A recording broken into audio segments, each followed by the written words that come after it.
അവയവക്കടത്ത് കേസിൽ പ്രതി സബിത് നാസറിനെ റിമാൻഡ് ചെയ്തു. 2 ആഴ്ചത്തേക്കാണ് റിമാൻഡ് ചെയ്തത്.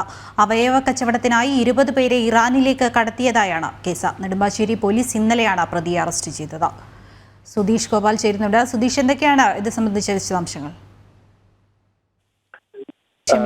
ജിജീഷ്.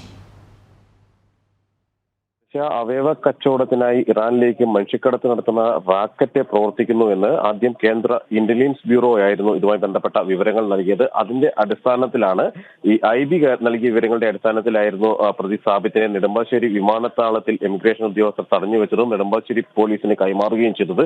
വിശദമായ ചോദ്യം ചെയ്യലിലാണ് അവയവ കച്ചവടത്തിനായി 20 പേരെ ഇറാനിലേക്ക് കടത്തിയിട്ടുണ്ടെന്നും ഇതിൽ 19 പേരും ഉത്തരേന്ത്യക്കാരാണ് എന്നും ഒരാൾ പാലക്കാട് സ്വദേശിയാണ് എന്നുമുള്ള മൊഴി ഇയാൾ നൽകിയിരിക്കുന്നത്. മാത്രമല്ല, ഇതുമായി ബന്ധപ്പെട്ടുകൊണ്ട് മറ്റൊരാൾ കൂടി പോലീസിന്റെ കസ്റ്റഡിയിലുണ്ട്. ഇയാളെയും വിശദമായി തന്നെ അന്വേഷണ സംഘം ചോദ്യം ചെയ്യുകയാണ്. ഈ അവയവ കച്ചവട മാഫിയയുമായി ബന്ധപ്പെട്ട്, റാക്കറ്റുമായി ബന്ധപ്പെട്ട് പ്രവർത്തിച്ചിരുന്ന ആളാണ് ഇപ്പോൾ കസ്റ്റഡിയിലുള്ള ആളും. ഇയാളെ കുറിച്ചുള്ള കൂടുതൽ വിവരങ്ങൾ അന്വേഷണ സംഘം നൽകിയിട്ടില്ല. ഇതിനിടയിലാണ് ചോദ്യം ചെയ്യലുകൾ പ്രാഥമിക ചോദ്യം ചെയ്യലുകൾ പൂർത്തിയാക്കിയ ശേഷം പ്രതിയെ അങ്കമാലി മജിസ്ട്രേറ്റ് കോടതിയിൽ ഹാജരാക്കിയിരിക്കുന്നത്. 2 ആഴ്ചത്തേക്കാണ് സബിത്തിനെ കസ്റ്റഡിയിൽ വിട്ടു നൽകിയിരിക്കുന്നത്. എന്നാൽ കൂടുതൽ വിശദമായ ചോദ്യം ചെയ്യലിനായി ഒരിക്കൽ കൂടി കസ്റ്റഡിയിൽ വാങ്ങുമെന്ന് തന്നെയാണ് പോലീസ് വ്യക്തമാക്കിയിരിക്കുന്നത്. വിശദമായ ചോദ്യം ചെയ്യൽ ആണ് നടത്തുക.